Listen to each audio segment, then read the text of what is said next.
بے شک انسان پر زمانے میں ایک ایسا وقت بھی آ چکا ہے کہ وہ کوئی قابل ذکر چیز نہ تھا. ہم نے انسان کو ملے جلے نطفے سے پیدا کیا تاکہ اسے آزمائیں، تو ہم نے اس کو سنتا دیکھتا بنایا. یقیناً ہم ہی نے اسے رستہ بھی دکھا دیا. اب خواہ شکر گزار ہو خواہ ناشکرا. بے شک ہم نے کافروں کے لیے زنجیریں اور طوق اور دہکتی آگ تیار کر رکھی ہے. جو نیکوکار ہیں وہ ایسی شراب پیئیں گے جس میں کافور کی آمیزش ہوگی. یہ ایک چشمہ ہے جس میں سے اللہ کے بندے پیئیں گے اور اس میں سے چھوٹی چھوٹی نہریں نکال لیں گے.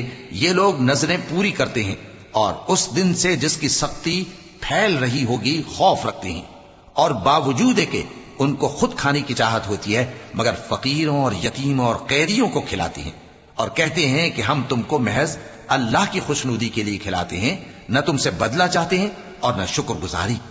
ہم کو اپنے پروردگار سے اس دن کا ڈر لگتا ہے جو چہروں کو بگاڑنے والا اور بڑی سختی والا ہوگا. چنانچہ اللہ ان کو اس دن کی سختی سے بچا لے گا اور تازگی اور خوشی عنایت فرمائے گا، اور ان کے صبر کے بدلے ان کو بہشت اور ریشمی لباس عطا کرے گا. اس میں وہ تختوں پر تکیے لگائے بیٹھے ہوں گے، وہاں نہ دھوپ کی حدت دیکھیں گے نہ سردی کی شدت. ان پر درختوں کے سائے قریب ہوں گے اور میووں کے گچھے جھکے ہوئے لٹک رہے ہوں گے، اور خدام چاندی کے برتن لیے ہوئے ان کے ارد گرد پھریں گے، اور شیشے کے نہایت شفاف پیالے، اور شیشے بھی چاندی کے جو ٹھیک اندازے کے مطابق بنائے گئے ہیں. اور وہاں ان کو ایسی شراب بھی پلائی جائے گی جس میں ادرک کی آمیزش ہوگی.